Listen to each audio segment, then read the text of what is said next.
கிறிஸ்துவுக்குள் பிரியமான என் அன்பு தேவ ஜனமே, ஆண்டவராகிய இயேசு கிறிஸ்துவின் இனிய நாமத்தில் உங்களை வாழ்த்துகிறேன். இந்த நாளில் தேவன் நமக்கு கொடுத்த வேத வசனத்தை நாம் தியானிப்போம். பிள்ளைகளை குறித்து இந்த நாளில் நம்ம பார்க்க போகிறோம். பிள்ளைகளை எப்படி வளர்க்க வேண்டும், பிள்ளைகளை நம்ம எப்படி கர்த்தருக்குள்ள நடத்த வேண்டும் என்று அதனுடைய தலைப்புல நம்ம இன்னைக்கு ஒரு செய்தியை பார்க்க போகிறோம்.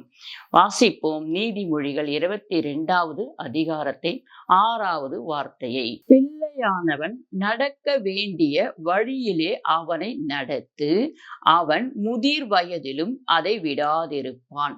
ஆம் பிரியமான தேவச்சனமே, பிள்ளையானவனை நம்ம எப்படின்னா, அவன் நடத்த வேண்டிய வழியில நீ நடத்து, அவன் வழியில நீ போகாத, அவனை நீ கற்றுக்கொண்ட வழியில நீ அவனை நடத்து, அப்பொழுது அவன் அதை விடாதிருப்பான். முதிர் வயதுல கூட அவன் அதை விடாம கரெக்டா ஃபாலோ பண்ணுவான் அப்படின்னு எழுதப்பட்டிருக்கு. பிரியமான தேவச்சனமே, அதை தொடர்ந்து அப்படியே 15வது வார்த்தையை நாம் பார்ப்போம். பிள்ளையின் நெஞ்சில் மதியினம் ஒட்டியிருக்கும், அதை தண்டனையின் பிரம்பு அவனை விட்டு அகற்றும்.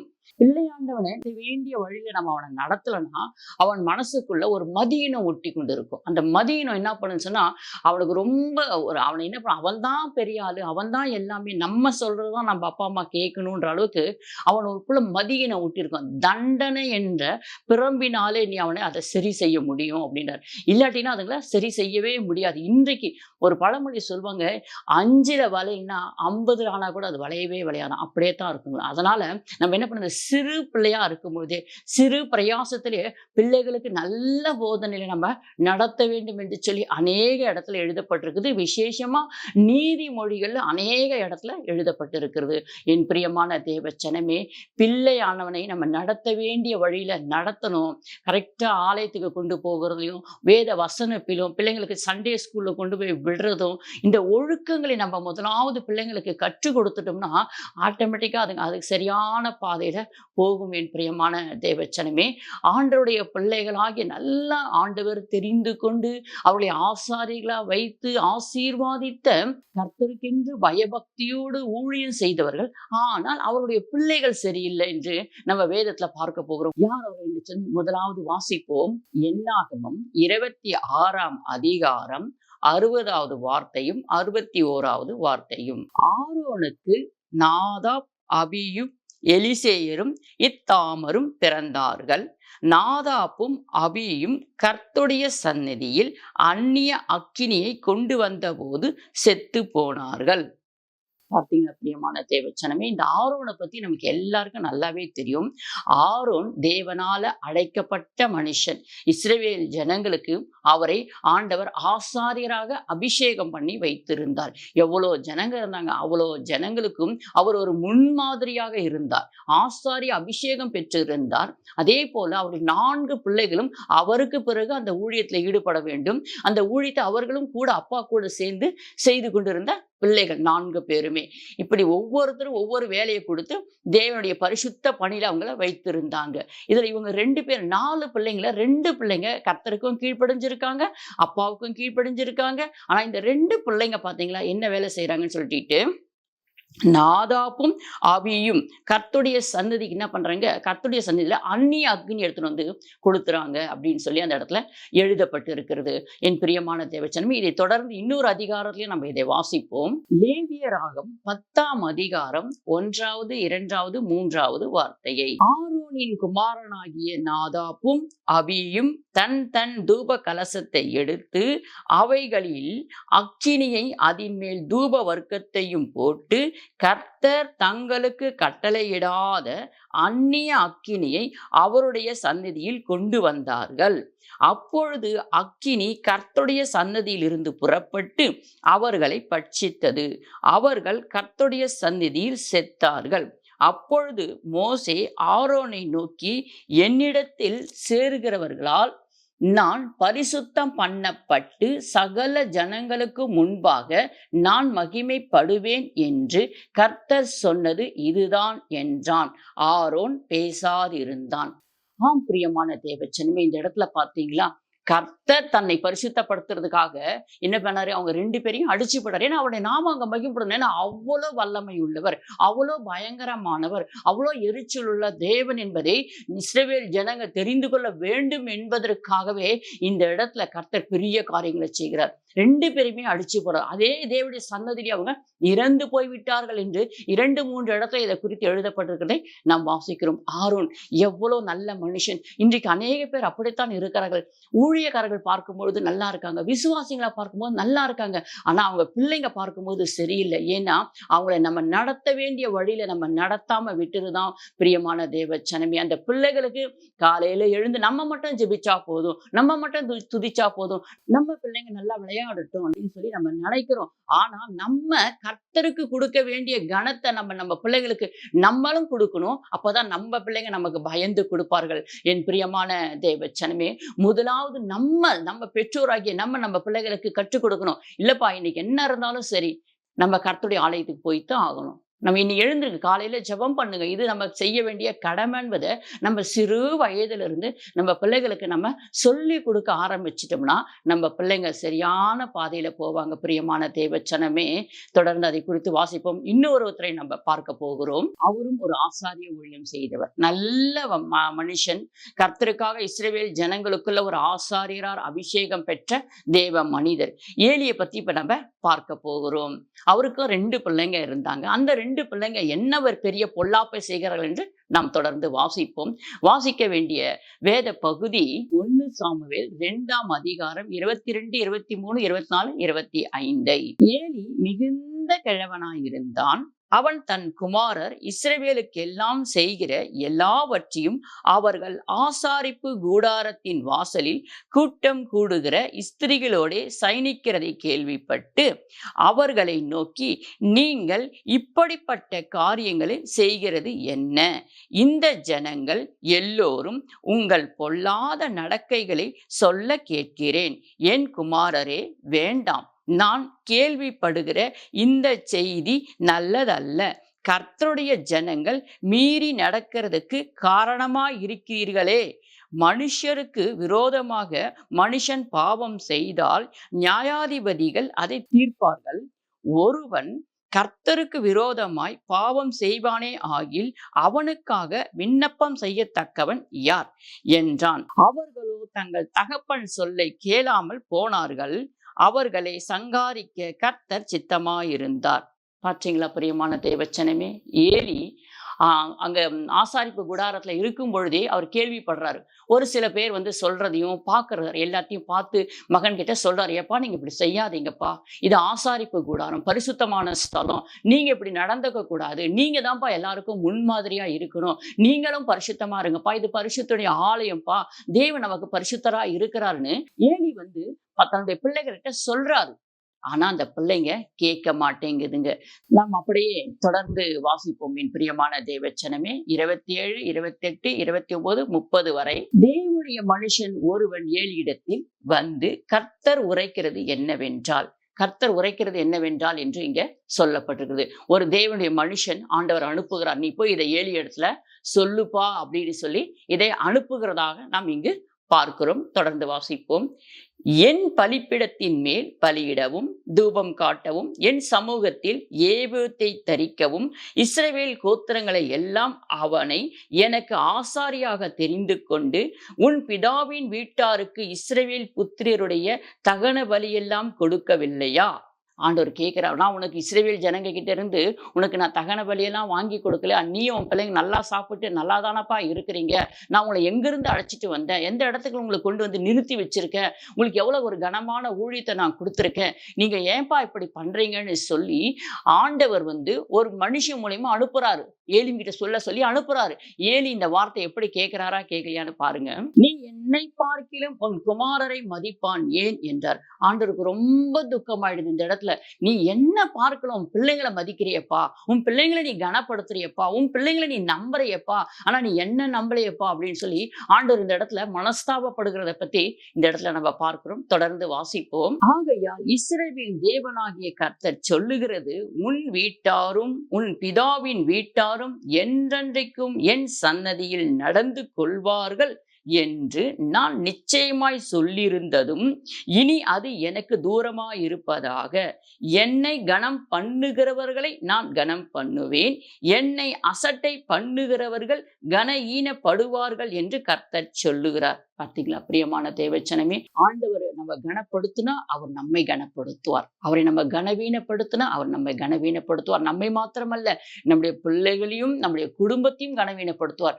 இன்னைக்கு ஏலி அப்படித்தான் பண்ணுவேன் என்று சொல்லி 2வது தரமாக ஆண்டவர் ஒரு மனுஷன் தீர்க்கதரிசி மூலமா சொல்லி அனுப்புறார். எடுத்த உடனே ஆண்டவர் யாரையுமே அடிக்க மாட்டாருங்க, 2-3 சான்ஸ் கொடுப்பார். ஏன்னா நமக்கே ஆண்டவர் சொல்றா, ஒரு மனுஷன் நீ எத்தனை வாட்டி மன்னிக்கணும்? 70 முறை மன்னிக்கணும். நமக்கா மனுஷனாகிய நமக்கே ஆண்டவர் சொல்லிக்கிறார், அவர் மன்னிக்காமல் இருப்பாரா? ஒவ்வொரு வாட்டியும் மன்னிக்கிறார். ஆனா அந்த பிள்ளைங்க திருந்துற மாதிரியே இல்ல. ஆனா ஏலி அதற்காக கொஞ்சம் மனஸ்தாபப்பட்டு இருக்கலாம், ஒருவேளை உபவாசம் போட்டு ஜெபிச்சிருக்கலாம், இல்ல ஆண்டோட பலி செலுத்தி இருக்கலாம். ஆண்டவரே அடுத்தது என்னப்பா செய்யட்டும், என் பிள்ளைங்க இப்படி இருக்காங்களேன்னு சொல்லி ஒருவேளை அழுது இருக்கலாம். என்னன்னு தெரியல, இல்ல என்ன நடந்துச்சுன்னு தெரியல. ஆனா ஏலி தன் பிள்ளைகளை கனப்படுத்தினாரே தவிர அவங்களை சரி செய்யவில்லை என்று தான் ஆண்டவரே எழுதியிருக்கா. மனுஷன் சொல்லியிருந்தா கூட பரவாயில்ல, இந்த இடத்துல ஆண்டவரே சொல்லி அனுப்புகிறார். ஏன்னா தன்னுடைய பெத்த பிள்ளைகளை பார்க்கிற அளவுக்கு ஆண்டவரை பார்க்கறதில்ல. தன் பெத்த பிள்ளைகளை நேசிக்கிறாங்க, நேசிங்க. ஆனா ஆண்டவரை தானே நமக்கு அந்த பிள்ளைகளை கொடுத்தது யாரு? ஆண்டவர் தான். இன்னைக்கு நம்மளை கனப்படுத்தி வச்சிருக்கிறது யாரு? ஆண்டவர் தான். அப்ப நம்ம யாரை நோக்கி பார்க்கணும்? ஆண்டவரே நீர் கொடுத்த பிள்ளைகளுக்காக உமக்கு ஸ்தோத்திரப்பா, இன்னைக்கு என் பிள்ளைங்க வழி தவறி போயிட்டாங்களே, நம்ம யாரிடத்துல கதறணும்? அவரை நோக்கி பார்க்க வேண்டும் அல்லவா என் பிரியமான தேவச்சனமே. அதை விட்டு விட்டு இவர்கள் என்ன பண்ணுகிறார்கள்? பிள்ளைகளை நேசிக்கிறாங்க, என் பிள்ளைங்க என் பிள்ளைங்க என் பிள்ளைங்கன்னு நேசிக்கிறாங்க. ஆனா அந்த பிள்ளைங்க என்ன மாதிரி வேலைகளை செய்கிறார்கள் பார்த்தீங்களா?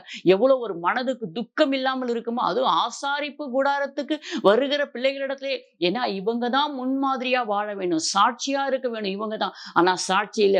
இன்னைக்கு அநேக சபைகளிலும் இப்படித்தான் நடந்து கொண்டிருக்கு என் பிரியமான தேவச்சனமே. நம்ம எல்லாருமே பார்க்கிறோம், சபை போதகர் போதகருடைய மனைவி அவங்க பிள்ளைகளை பார்க்கும் பொழுது ஒரு சாட்சி இருக்க வேண்டும். ஆனா இன்னைக்கு சாட்சி இல்லாம வாழ்ந்து கொண்டு இருக்காங்க.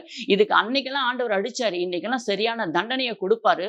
அது நம்மளுடைய வேலை கிடையாது, ஆண்டவருடைய வேலை. என் பிரியமான தேவச்சனமே, நம் ஆண்டவரைத்தான் பார்க்க வேண்டும். ஊழியக்காரரையோ ஊழியக்காரையோ அவருடைய பிள்ளைகளோ நமக்கு முன்மாதிரியாக தேவன் வைக்கவில்லை. எல்லா காரியத்திலும் தேவன் நமக்கு முன்மாதிரியாக வாழ்ந்து காண்பித்திருக்கார். நம்ம அவரைத்தான் பின்பற்ற வேண்டும், நம்முடைய பிள்ளைகளுக்கும் அவரைத்தான் கற்றுக் கொடுக்க வேண்டும். என் பிரியமான தேவச்சனமே, அவருடைய பிள்ளைகளை அடுத்ததாக ஒரே ஒரு வசனத்தை நம்ம வாசிப்போம். என் பலிப்பிடத்தில் சேவிக்க நான் உன் சன்னதியில் நிர்மூலமாக்காதவர்களோ உன் கண்களை பூத்து போக பண்ணவும் உன் ஆத்துமாவை வேதனைப்படுத்தவும் வைக்கப்படுவார்கள். உன் வம்சத்தில் உள்ள யாவரும் வால வயதிலே சாவார்கள். ஒப்பினி பினேகாஸ் என்று உன்னுடைய 2 பிள்ளைங்க இருக்காங்க பாத்தீங்களா? அவங்க எப்படி சாவாங்கன்னா வால வயதிலே சாவாங்க. 2 பேரும் ஒரே நாள்ல சாவார்கள் என்று எழுதப்பட்டு இருக்கிறது. பிரியமான தேவச்சனமே, இதை விட ஒரு துக்கமான காரியம் ஏதாகிலும் இருக்குமா? கொஞ்சமாவது தன் பிள்ளைகளை ஆண்டவர் சொல்லும் போதே திருத்திருந்தா எவ்வளவு நல்லா இருந்திருக்கும். ஆனா அவர் கேட்கவே இல்லை. அந்த பிள்ளைகளும் கேட்கிற மாதிரி இல்லை. ஏன்னா ரொம்ப முத்தி போச்சு. பிள்ளைங்க கெட்டு போறதுல பாவத்தை அப்படியே ஆடை போல உடுத்தி கொண்டு இருக்கிறாங்க. அதனால அவர்களை திருத்தவே அவராலையும் முடியல. அதற்குரிய ஸ்டெப்பும் அவர் எடுக்கலன்னு ஆண்டவரே இந்த இடத்துல பதிவு பண்ணியிருக்கார். நாம் தொடர்ந்து அதே வசனத்துல வாசிப்போம். 1 சாமுவேல் 3ஆம் அதிகாரம் 12, 13, 14. நான் ஏலியின் குடும்பத்திற்கு விரோதமாக சொன்ன யாவையும் அவன் மேல் அந்நாளிலே வரப்பண்ணுவேன், அதை தொடங்கவும் அதை முடிக்கவும் போகிறேன். அவன் குமாரர் தங்கள் மேல் சாபத்தை வர பண்ணுகிறதை அவன் அறிந்திருந்தும் அவர்களை அடக்காமல் போன பாவத்தின் மித்தம் நான் அவன் குடும்பத்துக்கு என்றும் நீங்காத நியாய தீர்ப்பு செய்வேன் என்று அவனுக்கு அறிவித்தேன். அதின் மித்தம் ஏலியின் குடும்பத்தார் செய்த அக்கிரமம் ஒருபோதும் பலியிலாவது காணிக்கையினாவது நிவர்த்தி ஆவதில்லை என்று ஏலியின் குடும்பத்துக்கு குறித்து ஆணையிட்டிருக்கிறேன் என்றார். இங்க யார்கிட்ட சொல்லி அனுப்புறாருன்னா 3வது ஆளாக பார்க்கும் பொழுது சாமுவேல் கிட்ட சொல்றாரு. சாமுவேல் குட்டி பிள்ளையா ஆண்டுடைய சமூகத்துல வளர்ந்திருக்கிறார் இல்லைங்களா? அப்ப நம்ம எல்லாருக்குமே தெரியும், நிறைய வாட்டி கேட்ட வசனம் தான், சாமுவேலே சாமுவேலேன்னு ஆண்டவர் கூப்பிடுவாரு. அப்ப ஏலி சொல்லுவாரு, நான் உன்னை கூப்பிடலப்பா, ஆண்டவர் தான் உன்னை கூப்பிடுறார். அதனால சொல்லும் அடியேன் கேட்கிறேன்னு நீ போய் சொல்லுப்பா, ஆண்டவர்கிட்ட எல்லாமே சொல்லுவாருன்னு சொல்றாங்க. அப்படி ஏன்னா அந்த நேரத்துல பார்க்கும்போது ஏலிக்கு கண்ணெல்லாம் மங்கி போச்சு. ரொம்ப வயதானவர். ஆண்டவர் பார்த்தீங்களா எவ்வளவு வயசான கால வரலையும் அவரை நடத்தி வந்திருக்காரு. கொஞ்சமாவது தன் பிள்ளைகளுக்காக ஒருவேளை உபவாசம் போட்டு ஜெபிக்க கூடாதா? ஒருவேளை இதை எப்படி சரி செய்யலான்னு தேவ சமூகத்துல கதறக்கூடாதா? ஏலி ஏன் தன் பிள்ளைகளை இப்படி வளர்த்தார்? வேதனைக்குரிய விஷயம். நம்ம என்ன பண்றோம், இன்னைக்கு ஜெபம் ஜெபம் ஊழியம் ஊழியம்னு ஓடுறோம். ஆனா அதுக்கு சரிதான், ஆண்டவருக்காக நம்ம ஊழியம் செய்யறோம் சரிதான். ஆனா நம்ம பிள்ளைகளை நம்ம சரியான பாதையில நடத்தணும் இல்லையா? நம்மளும் நம்முடைய ஆத்துமாக்கும் நம்ம கணக்கு ஒப்படைக்க வேண்டும் அல்லவா? பிரியமான தேவச்சனமே, நம்ம பிள்ளைகளை குறிச்சு யாரிடத்துல கேட்பார் ஆண்டவர்? நம்மிடத்துல தானே கேட்பாரு.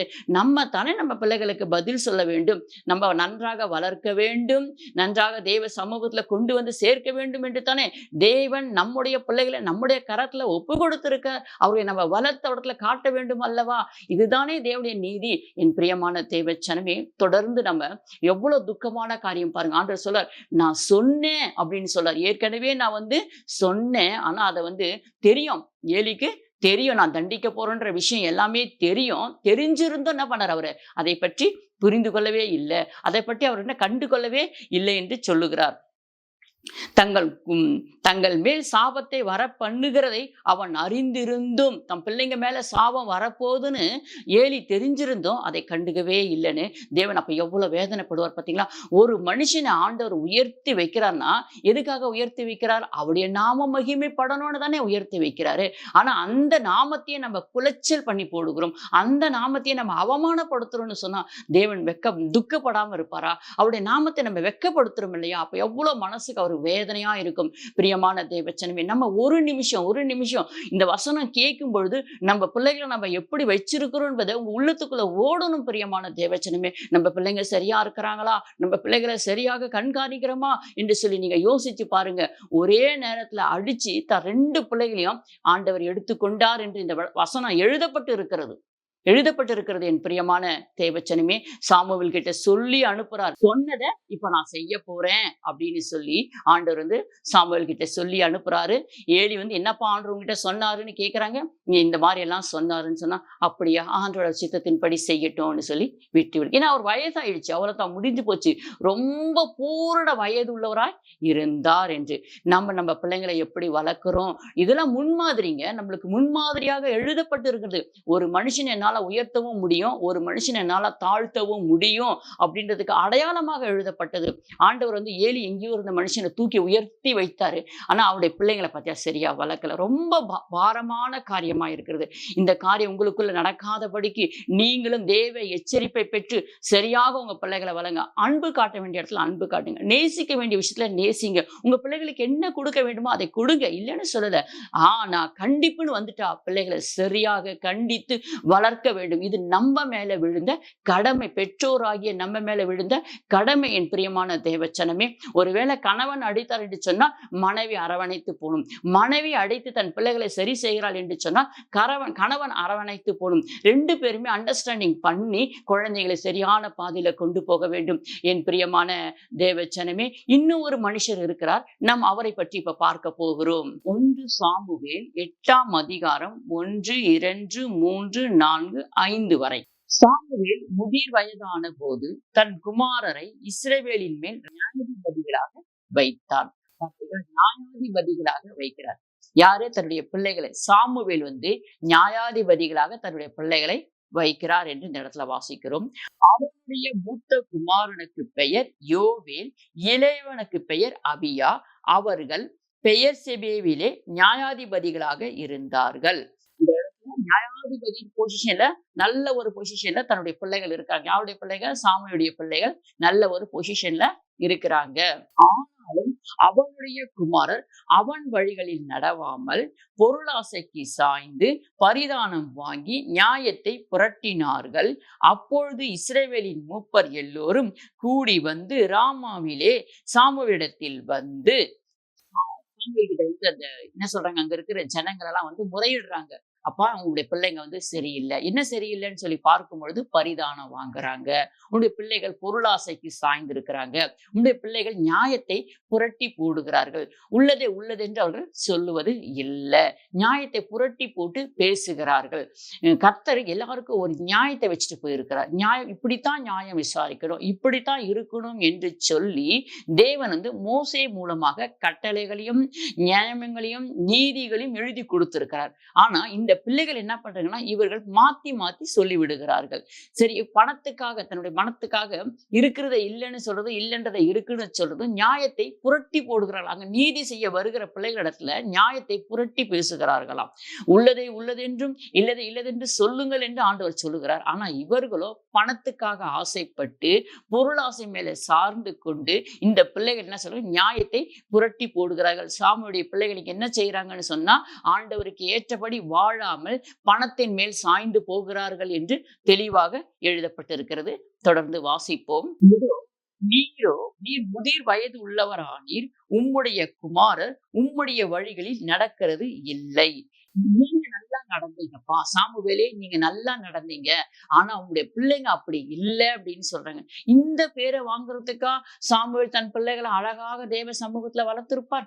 எவ்வளவு அழகா வளர்த்திருப்பார், எவ்வளவு அழகா ஆண்டோட சமூகத்துல கேட்டிருப்பார். ஏன்னா சின்ன வயதிலிருந்தே சாமுவேல் தேவனுடைய சமூகத்துல வளர்க்கப்பட்ட பிள்ளை. சின்ன குழந்தை அவங்க அம்மா கொண்டு தேவாலயத்துல விட்டுட்டு போறாங்க. அங்கிருந்தே ஏலியோட இடத்துல இருந்து அவர் வளர்ந்து ஆசாரியராக இஸ்ரவேல் ஜனங்கள் எல்லாம் நீதி நியாயம் செய்கிறவராரே அவர் உட்கார வைத்திருந்தார் தேவன் அவரை.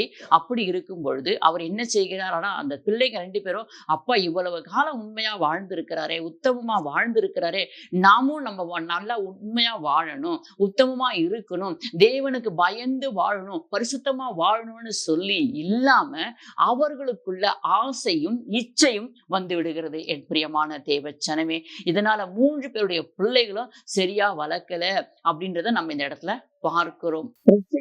11ஆம் அதிகாரம் கடைசி வசனத்தை நாம் இப்பொழுது வாசிப்போம். வாலிபனே, உன் இளமையிலே சந்தோஷப்படும், உன் வாலிப நாட்களிலே உன் இருதயம் உன்னை பூரிப்பாக்கட்டும், உன் நெஞ்சின் வழிகளிலும் உன் கண்களின் காட்சியிலும் நட. ஆனாலும் இவை எல்லாவற்றின் மித்தமும் தேவன் உன்னை நியாயத்திலே கொண்டு நிறுத்துவார் என்று நீ அறி. எவ்வளவு அழகா எழுதப்பட்டிருக்கு பாத்தீங்களா? நீ என்ன வேணா செய்ப்பா, நீ என்ன நினைக்கிறோ அதெல்லாம் செய். வாலிபனே அப்படின்னு சொல்லி கூப்பிடுறாரு. வாலிபனே, உன் இறுதியில் என்னன்னா நினைக்குதோ அந்த படியெல்லாம் நீ வாழு, அந்த படியெல்லாம் நீ இரு.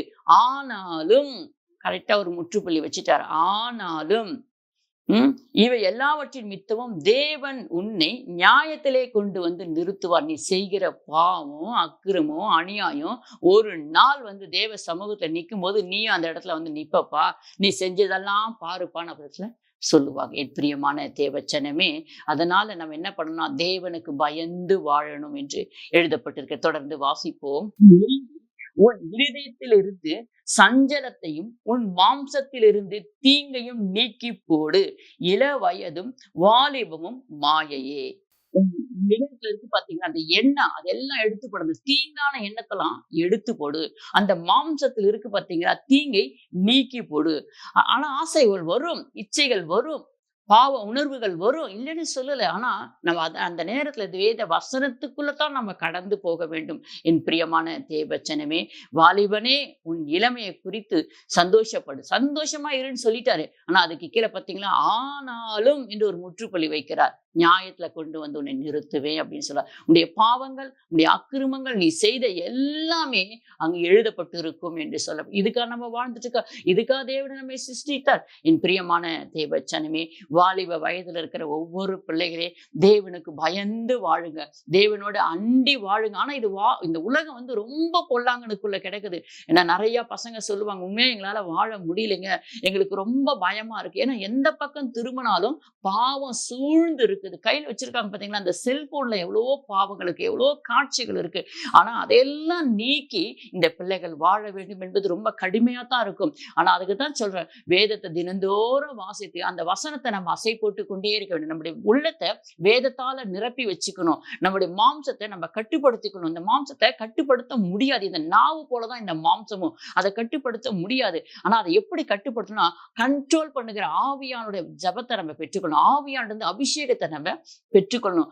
ஆவியானுடைய அபிஷேகம் நமக்குள்ள இருந்தா அவர் நம்மளை கண்ட்ரோல் பண்ணி நடத்துவார். என்ன தாவீது கூட அப்படிதான், உம்முடைய நல்ல ஆவி, செம்மையான ஆவி எங்க மேல ஊற்றுங்கப்பா, எங்களை செம்மையான வழியில நடத்துப்பா, உம்முடைய நல்ல ஆவி எங்களுக்கு தந்து எங்களை செம்மையான வழியில நடத்தும் என்று சொல்லி தாவீது இப்படியாய் ஜெபம் பண்ணுவதை நாம் பார்க்கிறோம். என் பிரியமான தேவச்சனமே, அதனால வாலிபம் ஒரு குறிப்பிட்ட காலம் தான், கொஞ்ச காலம் தான். வாலிப வயசு ரொம்ப ரொம்ப வருஷத்துக்கு வாலிப வயசு கிடையாது. அந்த குறிப்பிட்ட அந்த கொஞ்ச காலம்தான் நம்ம சரியான பாதையில போக வேண்டும் என்று எழுதப்பட்டிருக்கிறது. தொடர்ந்து அப்படியே 12வது அதிகாரத்துல முதல் வார்த்தையை நம்ம வாசிப்போம். நீ உன் வாலிப பிரயாசத்திலே உன் சிருஷ்டிகரை நினை, தீங்கு நாட்கள் வருவதற்கு முன்னும்.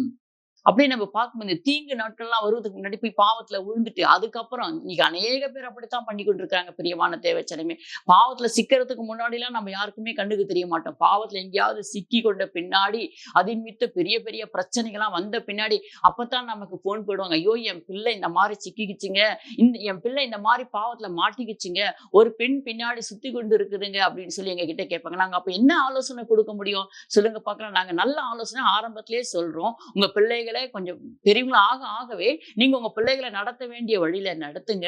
உங்க பிள்ளைகளோட கூட உட்கார்ந்து பேசுங்க. உங்க பிள்ளைகளோட கூட சேர்ந்து ஜபம் பண்ணுங்க. உங்க பிள்ளைகளோட கூட ஜப கூட்டங்களுக்கு போங்கன்னு நாங்க ஆரம்பத்திலேயே சொல்லிடுறோம். இவங்க போய் பாவத்திலையும் அக்கிரமத்திலையும் எதுலயாவது ஒரு பிரச்சனையில சிக்கி கொண்ட பின்னாடி நம்ம தேடி ஓடி வந்து சொல்லும் போது எங்களால என்ன செய்ய முடியும்? ஆண்டவர் பார்த்தீங்களா, முன்பே பார்த்தீங்கன்னா என்ன செஞ்சிருக்கிறாரு? சாமுவேலுக்கு சொல்றாரு, ஒரு வாட்டி 2 வாட்டி, 3வது வாட்டியும் சொல்லி முடிச்சு அடிச்சிடுறாரு.